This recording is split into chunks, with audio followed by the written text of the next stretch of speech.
Hello students, ये second lecture है और इस लेक्चर में हम सबसे पहले कुछ एक डेफिनेशंस हैं जिनको हम डिस्कस करेंगे। So first is order of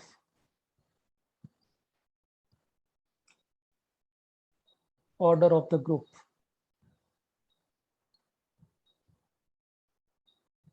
so order of the group is nothing but it is the number of elements. क्योंकि जब भी हमारे पास कोई ग्रुप होगा तो एक हमारे पास नॉन एम्प्टी सेट होगा और साथ में बाइनरी ऑपरेशन होगा, बाइनरी कंपोजिशन होगी। तो अगर ये ग्रुप है तो इस नॉन एम्प्टी सेट में कितने एलिमेंट्स हैं वही इस ग्रुप का ऑर्डर होगा। So it mean that order of a group is nothing but is a number of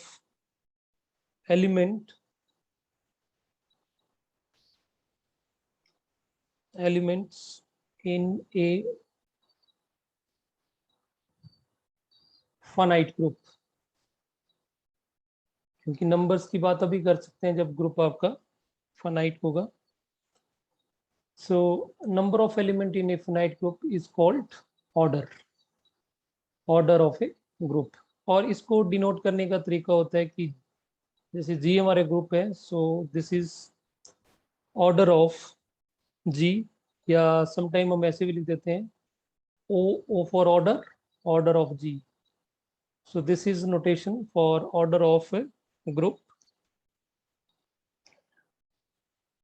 और अगर ग्रुप में एलिमेंट इनफाइनाइट हो तो हम बोलेंगे कि ग्रुप का जो ऑर्डर है वो इनफाइनाइट ऑर्डर है। ठीक। So mean to you can say कि एन इनफाइनाइट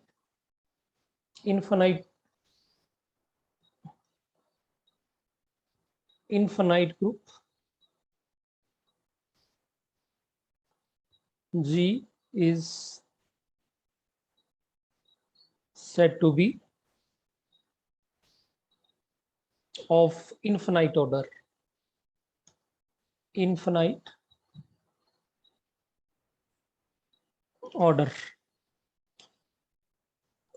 यहाँ पे एक और चीज हम डिस्कस कर सकते हैं कि मिनिमम कोई ग्रुप है तो उसका सबसे छोटा ऑर्डर क्या हो सकता है। ठीक। So what will be the order, mean to say that एक ग्रुप के, अगर हमारे पास ये ग्रुप है जी और ये इसका बाइनरी ऑपरेशन है, ये बाइनरी कंपोजिशन है, तो इस ग्रुप के पास, इस जी के पास कम से कम कितने एलिमेंट होने चाहिए? एक होना चाहिए, दो होना चाहिए, तीन होना चाहिए, है ना? तो कम से कम कितने होना चाहिए? तो स्टूडेंट्स इसमें कम से कम एक ग्रुप बनने के लिए एक एलिमेंट काफी होता है। ठीक है। अगर हम ग्रुप में एक एलिमेंट लें और वो एलिमेंट क्या होना चाहिए? Identity element. तो अगर हम एक आइडेंटिटी एलिमेंट लें, जैसे ई ले लिया मैंने, अंडर कंपोजिशन दिस, तो यही एक ग्रुप बना देगा। क्यों बनाएगा? क्योंकि फर्स्ट प्रॉपर्टी हमारी होती है A star B is equal belongs to G for all A comma B belongs to G. तो इन दैट केस आपका ए भी ई हो जाएगा, तो ई स्टार ई, बी भी ई होगा, और ई स्टार ई अब डेफिनेटली ई आएगा क्योंकि आइडेंटिटी एलिमेंट है और ये हमारे जी को बिलोंग करेगा। उसी तरह से एसोसिएटिविटी भी होल्ड कर जाएगी। एसोसिएटिविटी में एक A star E in star E is equal to E star, definitely E star E आएगा और ई स्टार ई भी ई आएगा। और उसी तरह से अगर हम ई स्टार ई अगर ऐसे यूज करें हम तब भी ई आएगा। इट मीन दैट एसोसिएटिविटी भी होल्ड करेगा।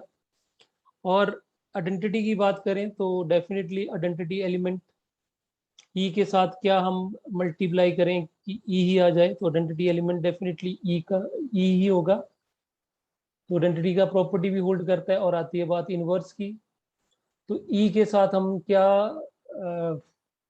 एसोसिएट करें, क्या बाइनरी आप नंबर एलिमेंट लगाएं कि वापस ई आ जाए, तो डेफिनेटली वो ई होगा, तो ई का इनवर्स ई ही हो गया।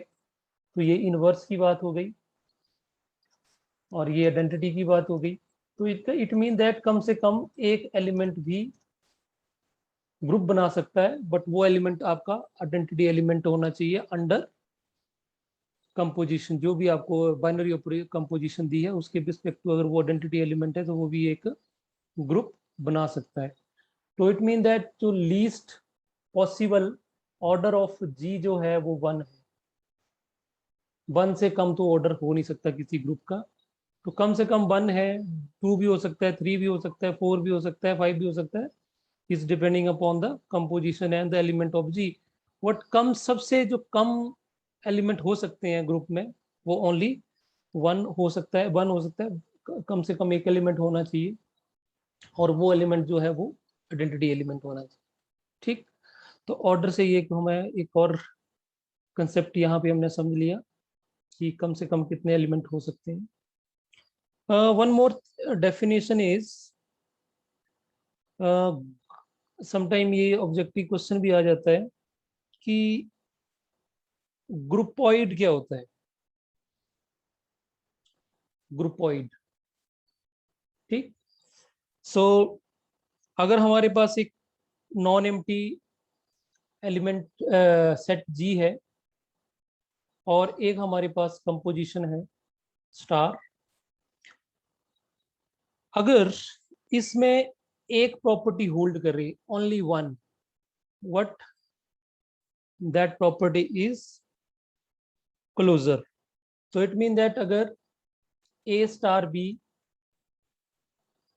जी को बिलोंग करे, for all A comma B belongs to G, then we can say कि जी इज कॉल्ड ग्रुपॉइड। ठीक। और ज्यादातर हम ये कंपोजिशन आपको पता है प्लस या माइनस, प्लस या मल्टीप्लिकेशन यूज करते हैं, तो that is very obvious, you can check कि हम इसको यूज कर सकते हैं। तो इट मीन दैट ग्रुपॉइड के लिए ओनली एक ही प्रॉपर्टी चाहिए, दैट इज क्लोजर। तो इट मीन क्लोजर अगर होल्ड कर जाए नॉन एम्प्टी सेट पे, ये सेट आपका नॉन एम्प्टी होना चाहिए, पाई के बराबर नहीं होना चाहिए, मीन टू से दैट, तो इसको ग्रुपॉइड बोलेंगे। सेकंड डेफिनेशन है कि सेमी ग्रुप किसको बोलेंगे। सेमी ग्रुप, तो सेमी ग्रुप में क्या होता है कि वही चीज, आपके पास एक नॉन एम्प्टी सेट ले लिया हमने और साथ में एक हमने बाइनरी कंपोजिशन ले ली स्टार। तो अगर अंडर दिस कंपोजिशन दो प्रॉपर्टी होल्ड कर जाएं, एक आपकी हो गई क्लोजर वाली, for all A comma B belongs to G, इन दोनों का जो रिजल्ट आएगा ए स्टार बी वो भी जी में अगर प्रेजेंट होगा, इसी को हम क्लोजर बोलते हैं। और सेकंड प्रॉपर्टी इज एसोसिएटिविटी, तो a star b star c is equal to a star b star c, अगर ये इक्वल होते हैं for all A comma b comma c belongs to G, then ये एसोसिएटिविटी होगी। तो in that case G is called a semi group. Okay. तो keep in mind semi group के लिए दो ही हमारे पास प्रॉपर्टी होल्ड करनी चाहिए, एक हो गया हमारे पास क्लोजर और सेकंड हो गया एसोसिएटिव। तो ये दो प्रॉपर्टी अगर होल्ड करती हैं then G is called semi group. Next is second property, अगर इसके साथ एक और प्रॉपर्टी ऐड कर दें हम आइडेंटिटी वाली, तो इस ग्रुप को हम बोल सकते हैं मोनोइड। सो इस डेफिनेशन को भी हम डिस्कस कर लेते हैं। So next definition is monoid. Monoid, तो मोनोइड में क्या होगा कि एक हमारे पास नॉन एम्प्टी सेट है जी, और साथ में इसके साथ हमारे पास और एक साथ में हमारे पास अगर ये बाइनरी ऑपरेशन है तो पहली प्रॉपर्टी कि closure a star B G को बिलोंग करे for all A comma B belongs to G. और second property associativity mean to say that a star b star c और a star b star c ये result hold करे for all a b and c belongs to G. और third property identity, अगर identity exist करे तो identity exist करने का मतलब है कि there exist N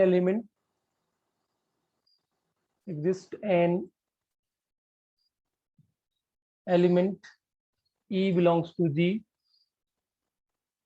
such that A star E equal to A या E star A, अगर ये A के बराबर आता है तो हम क्या बोलेंगे E is आइडेंटिटी एलिमेंट। तो ये तीन प्रॉपर्टीज अगर होल्ड कर जाएं then we can say G is called monoid with respect to binary operation star। तो ये कुछ एक स्मॉल डेफिनेशंस हैं, तो ये आपको पता होना चाहिए। तो हमारे पास एक हो गई, सबसे पहले हमने ऑर्डर की बात करी, फिर ग्रुपॉइड की बात करी, फिर हमने सेमी ग्रुप क्या होता है, सेमी ग्रुप में दो प्रॉपर्टीज होंगी क्लोजर एंड एसोसिएटिविटी, एंड मोनोइड्स में तीन होंगी, ठीक। और अगर इनवर्स भी एग्जिस्ट कर जाए तो डेफिनेटली फिर ग्रुप ही बन जाएगा। So now we come to the examples. So this is the very important, हमने जो भी डेफिनेशन पढ़ी है उनको अच्छे से समझने के लिए हम सबसे पहले एग्जाम्पल की बात करेंगे। तो फर्स्ट एग्जाम्पल मैं यहाँ पे ले लेता हूँ, आपके पास नेचुरल नंबर ले लिया, देखो मैंने नेचुरल नंबर में 1 2 3 4 और बाइनरी ऑपरेशन मैंने यहाँ पे ले लिया प्लस, ठीक। तो हम चेक करेंगे क्या यहाँ पे ये जो n और बाइनरी ऑपरेशन प्लस है क्या ये ग्रुप बनाएगा। तो सबसे पहले फर्स्ट प्रॉपर्टी क्लोजर चेक करेंगे हम। तो डेफिनेटली कोई भी दो नेचुरल नंबर्स को अगर हम ऐड करेंगे तो नेचुरल नंबर ही आएगा, ठीक। So a plus B definitely natural number को बिलोंग करेगा for all a comma b belongs to natural number. So this result is obvious, ठीक है। कोई भी दो नेचुरल नंबर ऐड करेंगे तो नेचुरल ही आएगा, तो यहाँ पे क्लोजर हो गया। उसके बाद दूसरा रिजल्ट आता है associativity.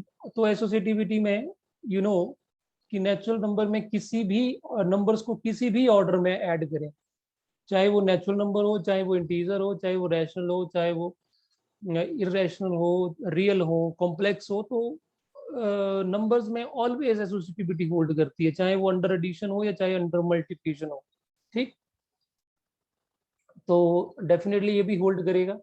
This result is also obvious. Now the third one, अब हम यहाँ पे क्या कोई ऐसा एलिमेंट एग्जिस्ट करेगा कि हम किसी एलिमेंट में उस नंबर को ऐड करें और हमारे पास वापस वही नंबर आए। इज इट पॉसिबल कि यहाँ पे क्या नंबर डालें हम, क्या नंबर हम लिखें यहाँ पे कि उसको हम पुट करें। तो ऑब्वियस है यहाँ पे ए में 0 ऐड करेंगे तभी वो एलिमेंट ए आएगा, बट डेफिनेटली यहाँ पे ये रिजल्ट होल्ड नहीं करेगा, ठीक। क्यों? क्योंकि 0 नेचुरल नंबर में नहीं है। So this is not a group, क्योंकि यहाँ पे एग्जिस्टेंस ऑफ आइडेंटिटी नहीं होगी, क्योंकि यहाँ पे एलिमेंट चाहिए हमें, देयर एग्जिस्ट 0 एलिमेंट चाहिए और 0 यहाँ पे ऐड करेंगे तभी ये रिजल्ट होल्ड करेगा। But 0 is not belongs to natural number. So it means that n जो है अंडर बाइनरी ऑपरेशन एडिशन दो ही प्रॉपर्टी को होल्ड कर रहा है, और दो प्रॉपर्टी को जो होल्ड करता है रिजल्ट, उसको हम क्या बोलते हैं, seeming group. So is a seeming group. I hope you understand this. अगर सेम चीज हम इसमें ही इसी रिजल्ट में अगर नेचुरल नंबर में, एग्जांपल 2 लिख देता हूं इसको, अगर यहाँ पे हम नेचुरल नंबर के साथ जो बाइनरी ऑपरेशन है उसको हम चेंज कर देते हैं. बाइनरी ऑपरेशन में यहाँ पे मैं मल्टीप्लिकेशन लगाता हूँ. तो मल्टीप्लिकेशन में कोई फर्क नहीं पड़ेगा, first property as it is hold कर जाएगी. a into B belongs to natural number for all a comma B belongs to. कोई भी दो नेचुरल नंबर्स को ऐड करेंगे तो मल्टीप्लाई करेंगे तो नेचुरल आएगा. ठीक. सेकंड प्रॉपर्टी ऑब्वियस है, एसोसिएटिविटी होल्ड करेगी. नेचुरल नंबर को हम किसी भी ऑर्डर में अगर मल्टीप्लाई करें तो रिजल्ट सेम आएगा. अगर थर्ड प्रॉपर्टी की बात करें तो डेफिनेटली यहाँ पे एलिमेंट एग्जिस्ट करेगा. There exist element 1 belongs to natural number such that a into 1 equal to a and that equal to 1 into a equal to a. So definitely 1 is identity element. Identity element of n with the respect to multiplication. तो 1 यहाँ पे identity element होगा. What about inverse? तो अब यहाँ पे definitely inverse exist नहीं करेगा, बिकॉज यहाँ पे अगर हम कोई भी एलिमेंट लेते हैं, जैसे 2 ले लिया, तो 2 को हम किससे मल्टीप्लाई करें कि 1 आ जाए. तो डेफिनेटली यहाँ पे जो मल्टीप्लिकेशन होगी वो 1/2 से होगी. ठीक. 1/2 तो इस नेचुरल नंबर में है नहीं. It mean that inverse does not exist. तो यहाँ पे इनवर्स एग्जिस्ट नहीं करेगा. So because inverse of 2 is 1/2 and 1/2 is not belongs to n. So it means that inverse वाली प्रॉपर्टी जो ये होल्ड नहीं करेगी. ठीक. तो डेफिनेटली वी कैन से कि इसमें ओनली 3 ही प्रॉपर्टीज होल्ड कर रही हैं. तो it mean that natural number under multiplication is, जो 2-3 प्रॉपर्टी को होल्ड करे, फोर्थ प्रॉपर्टी होल्ड नहीं करेगी, तो इसको क्या बोलेंगे, is a monoid. So this is monoid with respect to multiplication. Got my point? So I think you got the idea.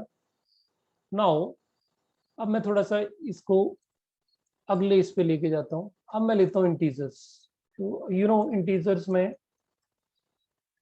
हमारे पास काउंटिंग आएगी, जीरो भी इंक्लूड हो जाएगा और उसमें प्लस माइनस भी आ जाएगा.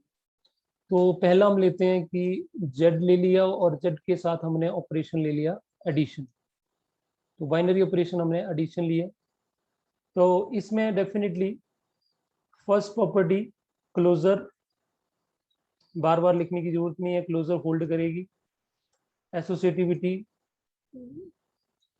एसोसिएटिविटी होल्ड करेगी. नंबर्स में एडिशन में कोई प्रॉब्लम नहीं है. अब बात आती है थर्ड आइडेंटिटी की. तो definitely there exists 0 belongs to z such that 0 plus a equal to a and further equal to, इसको हम दोनों ऑर्डर से लिख सकते हैं, a plus c. So it means that 0 आपका आइडेंटिटी एलिमेंट होल्ड कर रहा है. ठीक. रिस्पेक्ट टू एडिशन, आपका बाइनरी ऑपरेशन लिखना बहुत जरूरी होता है रिस्पेक्ट टू एडिशन. और इनवर्स की बात करें तो definitely for all a belongs to z there exists minus a belongs to z such that a plus minus a equal to 0 या minus a plus a equal to 0। You see कि कोई भी element आएगा उसके लिए आपके पास universe exist कर जाएगा, और इसका मतलब फोर्थ प्रॉपर्टी होल्ड करेगी। ठीक, क्योंकि ए की वैल्यू अगर जैसे आप 0 लोगे तो 0 ही होल्ड कर जाएगा, 1 लेंगे तो -1 आ जाएगा, 2 लेंगे तो -2 आ जाएगा, 3 लेंगे तो -3 आ जाएगा, like that. It mean that सभी एलिमेंट्स के लिए होल्ड करेगा। तो 4 की 4 प्रॉपर्टी होल्ड कर रही, तो it mean that is a group. ठीक, और इसमें अगर हम फिफ्थ प्रॉपर्टी ऐड कर दें कि a प्लस बी जो होगा वो b प्लस ए के बराबर भी आएगा for all a comma B belongs to z, तो इसमें क्लोजर आपके पास एसोसिएटिविटी कॉमोटेटिविटी भी होगी। इट मीन दैट कॉमोटेटिव के साथ इसको हम क्या बोलेंगे कि यहाँ पे एविलियन के नंबर्स को हम किसी भी ऑर्डर में ऐड करें तो रिजल्ट सेम आएगा। So it we can say कि z under addition is an abelian group। Group तो है लेकिन साथ में ये abelian ग्रुप है। ठीक, ये फिफ्थ प्रॉपर्टी भी होल्ड कर रही है। नाउ अब हम नेक्स्ट एग्जांपल पे आए, अगर सो आई थिंक फोर्थ एग्जांपल होगा। तो फोर्थ में अगर हम z के साथ हम यहाँ पे अगर मल्टीप्लिकेशन ले लें, बाइनरी ऑपरेशन चेंज कर दिया, तो डेफिनेटली यहाँ पे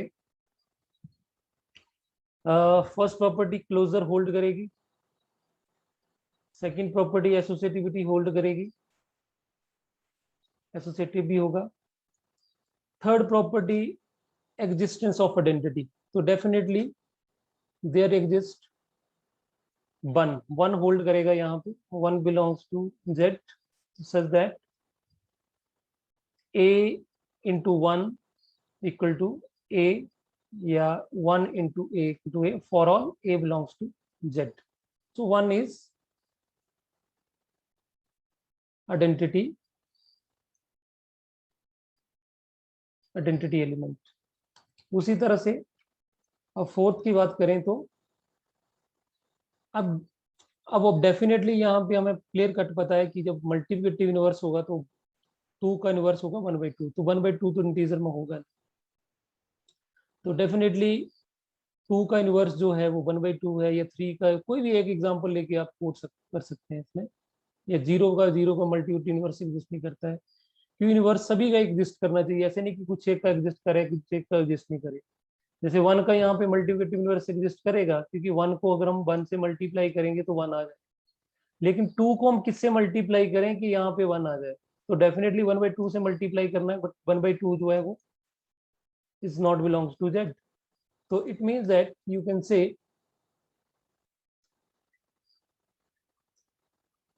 inverse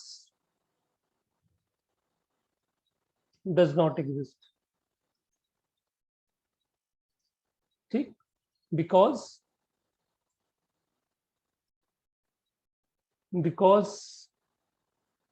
a belongs to z but 1 over a not belongs to z।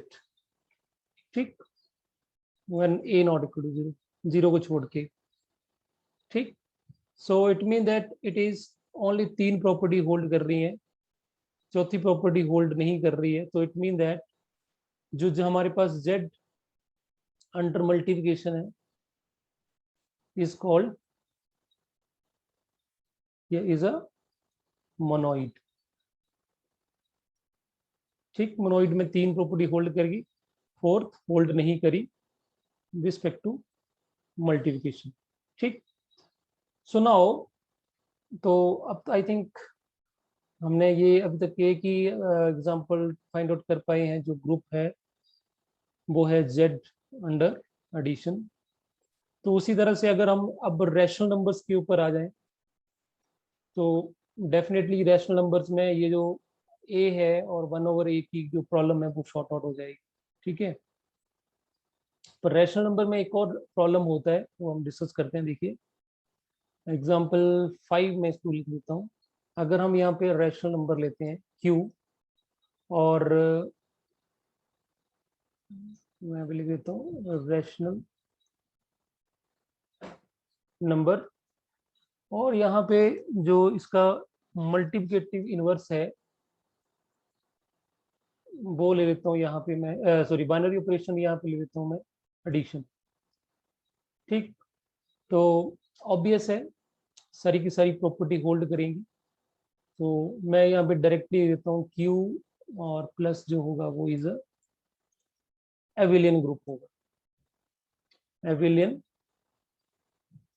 Group होगा, is an abelian group with respect to addition. लेकिन अगर मैं यहाँ पे रैशनल नंबर का सेट लेता हूँ और जो बाइनरी ऑपरेशन है वो मल्टीप्लिकेशन लेते हैं, तो इसमें एक बड़ी इंटरेस्टिंग सी चीज़ है, देखिए कि क्लोजर होल्ड करेगी, क्योंकि दो रैशनल को ऐड करेंगे तो रैशनल ही आएगा, क्लोजर होल्ड कर जाएगी। ठीक, सेकेंड प्रॉपर्टी एसोसिएटिविटी, एसोसिएटिव भी होल्ड करेगी। थर्ड इज आइडेंटिटी, तो आइडेंटिटी भी होल्ड करेगी। ठीक, आइडेंटिटी क्या आएगी, जीरो रिस्पेक्ट टू मल्टीप्लिकेशन है, सो इट इज वन, तो आइडेंटिटी भी होल्ड करेगी कि वन के साथ किसी को मल्टीप्लाई करेंगे तो वही नंबर वो आएगा। अब बात आती है फोर्थ इनवर्स की। अब यहाँ पे देखो एक इंटरेस्टिंग चीज ये है कि कोई भी नॉन जीरो एलिमेंट लेंगे हम, कोई भी नॉन जीरो एलिमेंट लेंगे उसका इनवर्स एग्जिस्ट कर जाएगा। ठीक, अगर मैं 2 लूंगा तो इसका 1/2 आएगा, तो 1/2 क्यू को बिलोंग करता है। अगर मैं 3/4 लेता हूँ तो उसका इनवर्स 4/3 होगा, ये भी क्यू में होगा। तो इसका मतलब नॉन जीरो एलिमेंट्स के लिए तो होल्ड करेगा, बट एक एलिमेंट रैशनल नंबर्स में ऐसा है जिसके लिए प्रॉब्लम हो जाएगी, वो है जीरो। देखो जीरो का इनवर्स एग्जिस्ट नहीं करेगा, रैशनल नंबर में जीरो होगा और जीरो का जो इनवर्स बनेगा that will be 1/0, and 1/0 is not defined quantity. ठीक है, नॉट डिफाइंड आएगा ना ये, तो it mean that inverse of zero does not exist, inverse of zero does not exist, does not exist। ठीक, अगर इनवर्स जीरो का एग्जिस्ट नहीं कर गया तो इट मीन दैट ये ग्रुप नहीं हो सकता। So Q under multiplication is not a group। you see it's a beautiful result। देखिए रैशनल नंबर में सभी एलिमेंट्स का इनवर्स निकल रहा है, एक एलिमेंट को छोड़ के जीरो, उस एलिमेंट की वजह से वो ग्रुप नहीं होगा। तो देख लिए कि हर एलिमेंट का इनवर्स निकलना बहुत ही इंपॉर्टेंट है। Got my point? तो this is not a group, हम अगर इसको बोलना हो तो what is this, this is monoid under multiplication. So ये मोनोइड है क्योंकि 3 प्रॉपर्टी होल्ड कर रही है, 4th प्रॉपर्टी होल्ड नहीं कर रही है। बट इसमें एक इंटरेस्टिंग चीज ये है कि देखो एक एलिमेंट की वजह से ये ग्रुप होने से प्रॉब्लम हुआ। अगर इस जीरो को अगर यहाँ से हम हटा दें, इस जीरो को हम यहाँ से इस क्यू से निकाल दें, तो ये ग्रुप बन सकता है अंडर मल्टीप्लिकेशन। ठीक, सो ये आपका क्वेश्चन भी एग्जाम में आता है। तो अगर यहाँ पे मैं एग्जांपल 7 लेता हूँ और यहाँ पे मैं लिख देता हूँ कि Q star, Q star is a set of non-zero rational number। ठीक, और बाइनरी ऑपरेशन जो है हमारे, जो बाइनरी ऑपरेशन है वो हमने ले लिया मल्टीप्लिकेशन, तो डेफिनेटली फिर इसमें जीरो नहीं है, तो it mean that Q star under multiplication is a group. ठीक, 3 प्रॉपर्टी तो ऊपर वाली मैंने जो यहाँ पे प्रूव करी, देखिए ये तीनों प्रॉपर्टी तो होल्ड करेगी, साथ में ये जीरो वाला जीरो जब इसमें है नहीं तो इनवर्स एग्जिस्ट करेगा, तो ये ग्रुप होगा under respect to multiplication. Clear? तो उसी तरह से अगर हम एग्जांपल 8 की बात करें तो real number, real under addition तो डेफिनेटली ग्रुप होगा, किसी ग्रुप, ठीक। लेकिन real number under multiplication is not a group, ठीक। क्यों नहीं होगा ग्रुप? बिकॉज ऑफ जीरो, क्योंकि जीरो का इनवर्स एग्जिस्ट नहीं करेगा, बाकी जैसे रेशनल में होल्ड करा वैसे एज इट इज रहेगी। लेकिन अगर हम आर स्टार कर दें, यहाँ पे non zero elements, non zero real numbers कर दें, नॉन जीरो रियल नंबर, तो ये फिर ये ग्रुप बन जाएगा, is a group.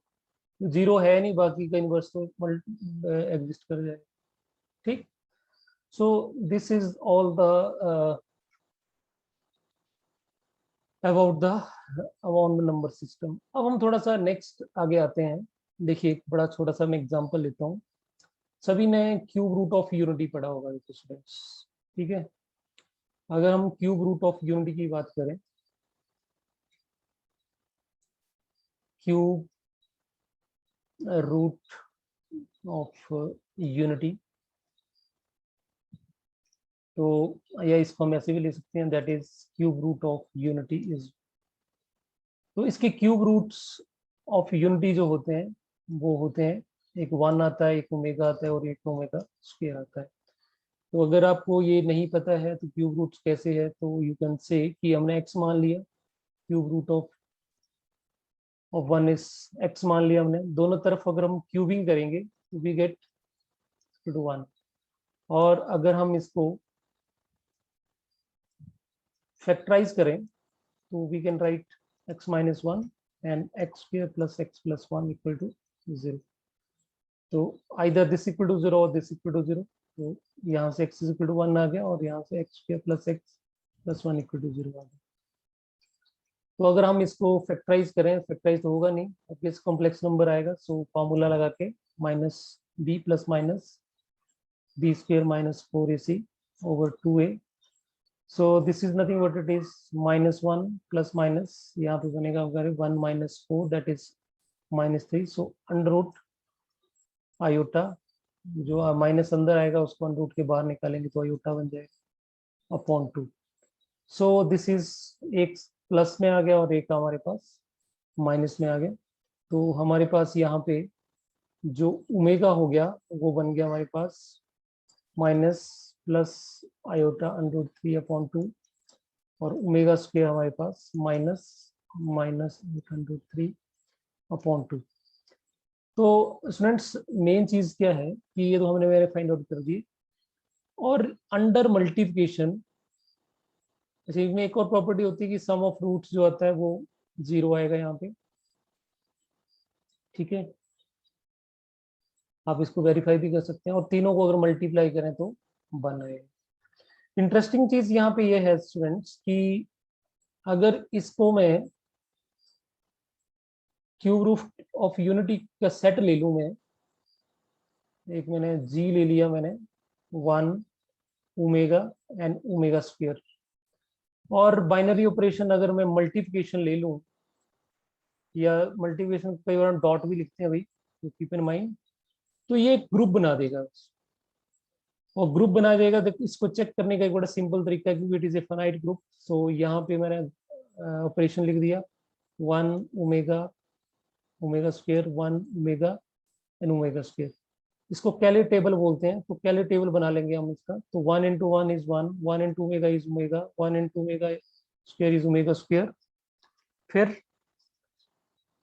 1 into omega and omega into omega is omega square, omega square into omega is omega cube and omega cube is 1.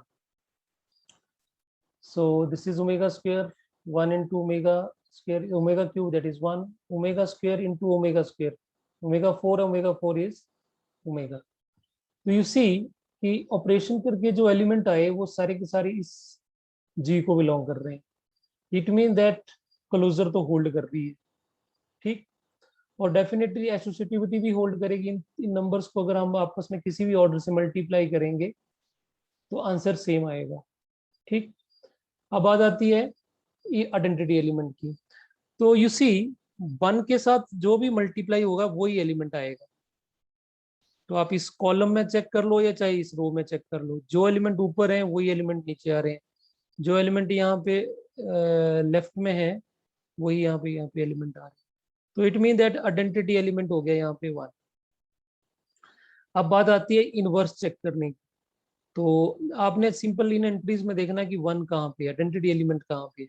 तो एक तो यहाँ पे आ गया, देखो इसके ऊपर देखो वर्टिकली और हॉरिजॉन्टली देखो, तो 1 के आस हॉरिजॉन्टली और वर्टिकली 1 1 है, इसका आइडेंटिटी का इनवर्स आइडेंटिटी ही होता है। नाउ फिर हमारे पास ये आ गया, देखो इसका मतलब यहाँ पे इसका हॉरिजॉन्टल चेक करें तो ओमेगा स्क्वायर और वर्टिकली चेक करें तो ओमेगा, इसका मतलब ओमेगा स्क्वायर का जो इनवर्स है वो ओमेगा है। ठीक, उसी तरह से यहाँ पे चेक करें तो it mean that horizontally omega है और ओमेगा स्क्वायर है, इट मीन दैट ओमेगा का इनवर्स जो है वो ओमेगा स्क्वायर है। तो इसका मतलब सभी एलिमेंट्स का इनवर्स भी निकल गया, आइडेंटिटी का तो आइडेंटिटी होगा, ओमेगा स्क्वायर का ओमेगा है, ओमेगा का ओमेगा स्क्वायर है। तो इट मीन दैट ये जो जी आ गया under multiplication is a group. ठीक, तो I think that's all for today's lecture. कल हम कुछ और एग्जांपल्स करेंगे। I hope you understand these all examples and definitions. If you have any problem, you can ask me. Thank you.